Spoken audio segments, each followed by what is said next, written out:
Saudara, Indonesia banjir impor beras menjelang Ramadan dan musim panen raya. Berapa lama harga beras bisa turun dan juga merata? Kompas Bisnis sudah bersama Ketua Umum Persatuan Pengusaha Penggilingan Padi dan Beras atau Perpadi bersama dengan Bapak Sutarto Alimuso. Selamat pagi Pak Sutarto. Selamat pagi. Iya, Pak, ini kan pemerintah menambah impor beras ya, totalnya jadi sekitar 3,6 juta ton. Nah, bagaimana pasokan ini di lapangan sampai saat ini, Pak? Ya, saya baru saja juga mendapat laporan dari teman-teman dan saya juga melihat ke lapangan sekitar 1 minggu yang lalu. Saya melihat pasokan itu sudah mulai ada, lebih banyak maksud saya. Kalau ada selalu ada, tetapi ini sekarang sudah cenderung lebih banyak di tingkat penggilingan, kemudian dari penggilingan baru nanti masuk ke pasar.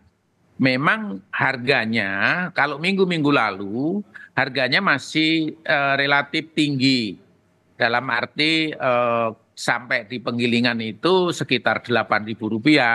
Tapi minggu-minggu ini itu sudah cenderung turun, kecuali yang terjadi di Aceh.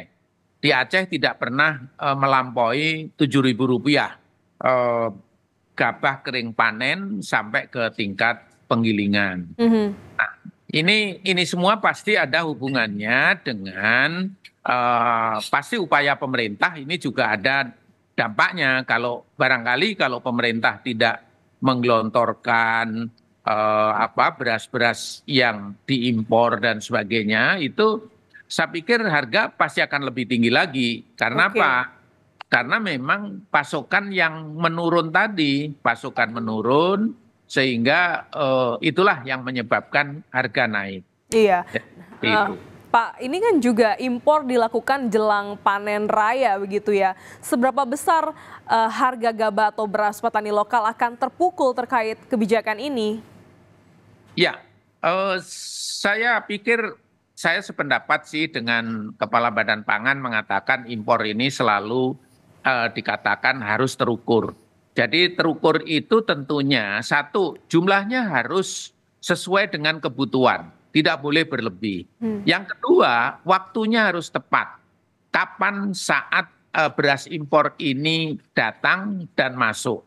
Kemudian yang ketiga, setelah barangnya masuk, itu kapan disalurkannya ke masyarakat.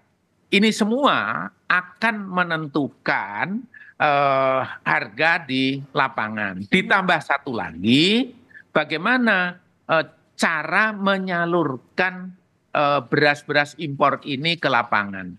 Jadi ini pasti akan berpengaruh terhadap harga di lapangan. Misalnya, ya kalau pada waktu kita pas panen, mulai panen besar, panen raya, seyogianya kita berhenti dulu impornya, kan begitu. Nah, kemudian jumlahnya tentunya ya tidak usah berlebihan. Kalau berlebihan itu nanti akhirnya pemerintah sibuk dengan mengurus beras impornya, tetapi lupa bahwa pemerintah harus membeli gabah atau beras yang dihasilkan oleh petani supaya petani tetap bergairah memperoleh harga yang wajar dan dia harus supaya tetap berproduksi. Ini sangat penting. Nanti kalau tidak, mereka tidak mau berproduksi lagi. Dan Oke. satu catatan, ada beberapa atas kunjungan lapangan saya, di lapangan itu juga ada petani yang enggan bertanam. Kenapa enggan bertanam? Waktu itu kan HPP-nya kan sangat rendah, hanya Rp5.000. Mereka mengatakan sewa lahannya sudah mahal, ongkos tenaga kerja mahal, pupuk mahal, pestisida mahal, kemudian pasarnya tidak menggairahkan, ada yang mereka tinggalkan saja. Ini saya melihat kasus-kasus di beberapa sentra produksi beras pun ada yang dibiarkan lahannya seperti itu. Nah, ini yang harus menjadi perhatian kita ke depan. Ya, Pak, mungkin nggak sih Pak, ini kan harganya semua sudah serba mahal ya. Tadi Bapak singgung bagaimana biaya ongkos produksinya sudah mahal. Mungkin nggak sih harga beras ini turun sesuai dengan HET yang ditetapkan oleh Kementerian Perdagangan, dan juga berapa lama nanti harga ini di masyarakat bisa turun dengan kebijakan banjir impor ini, Pak? Kalau dipaksakan mungkin bisa. Dipaksakan itu mungkin ya sudah banjiri terus saja dengan beras impor, kemudian pasti yang dalam negeri akan tambah lesu, akhirnya harganya pasti akan seolah-olah kembali kepada harga yang lama. Tapi apakah kita ingin kembali ke harga yang lama dengan kondisi seperti sekarang?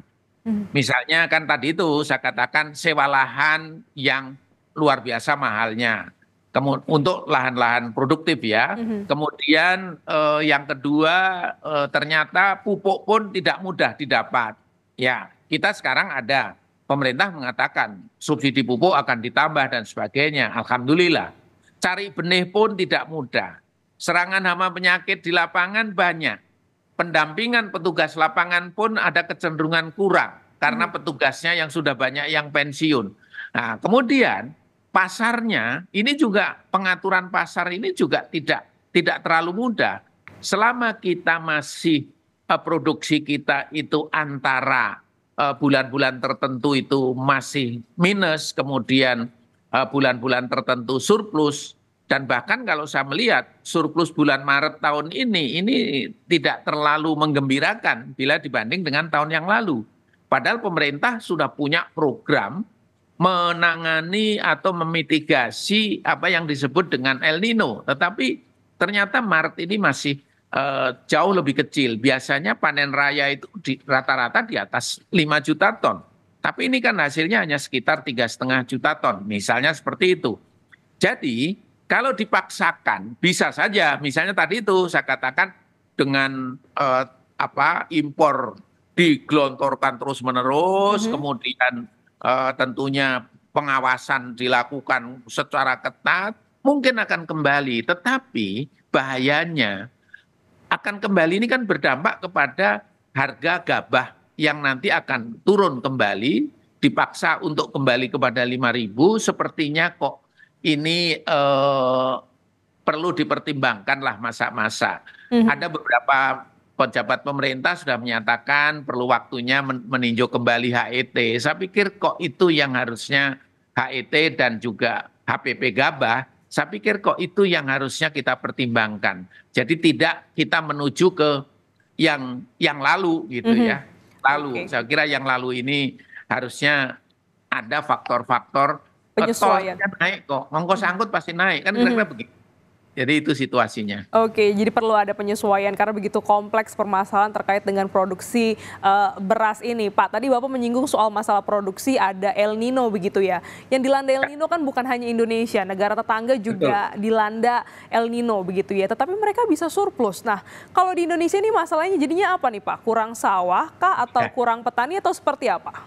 Ya, sebenarnya tanda-tanda itu sudah lama diketahui. 5 tahun terakhir coba lihat, luas panen kita turun terus. Ini menjadi faktor utama. Kenapa luas panen turun? Pasti konversi lahan itu tidak terjaga dengan baik. Konversi lahan-lahan produktif ini turun terus. Produktivitas kalau kita amati 5 tahun ini juga sekitar 52 kuintal saja. Artinya apa? Pasti persoalan-persoalan sarana produksi mulai benih, pupuk dan lain-lainnya ini tidak tersedia tepat waktu sehingga produktivitasnya rendah. Nah, kemudian yang harus kita amati betul juga stok pemerintah ini kan rendah, selalu rendah. Terakhir tahun lalu stok pemerintah itu hanya bulan Juli itu hanya 500.000 ton. Itu yang semua menunjukkan bahwa stok di masyarakat pun nampaknya juga makin turun karena surplusnya yang turun tadi.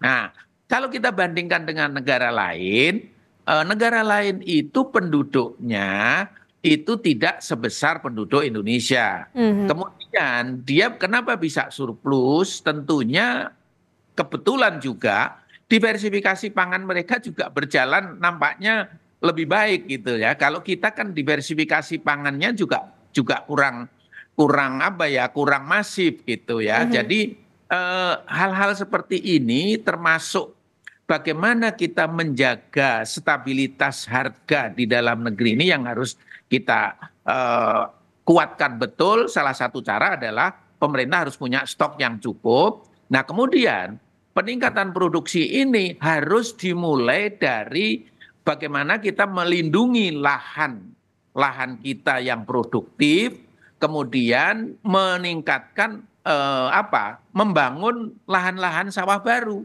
Oke. Mau tidak mau harus dilakukan. Nah, Mhm. yang kedua tadi itu bagaimana kita meningkatkan produktivitas dan supaya dicatat bahwa ada pergeseran. Kalau dulu, ini kita bicara dulu ya, 4 bulan itu minus, 8 bulan surplus. Sekarang terbalik, 8 bulan minus, 4 bulan Surplus. surplus. Ini rata-rata ya, Mmm. beberapa tahun terakhir ini. Yang kedua, dulu ada puncak-puncak panen itu 2 kali. Mhm. Kalau kita lihat data sekarang, puncak panen itu hanya 1 kali. Puncaknya pun di bawah kebiasaan gitu kan. Artinya apa? Berarti lahan yang dulu bisa ditanam 2 kali, ini menjadi berkurang. Nah, lahan yang bisa ditanam 2 kali, artinya apa? Itu pasti airnya terjamin. Nah, kemana lahan itu? Pasti yang terjadi ke konversi ke non pertanian khususnya non padi. Misalnya untuk Baik.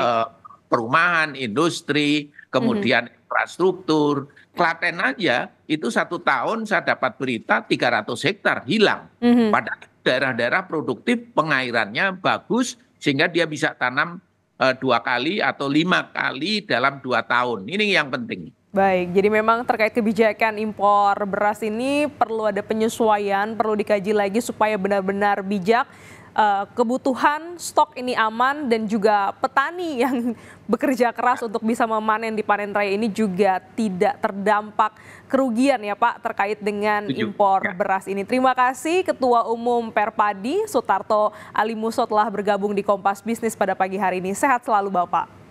Amin. Terima kasih. Selamat pagi.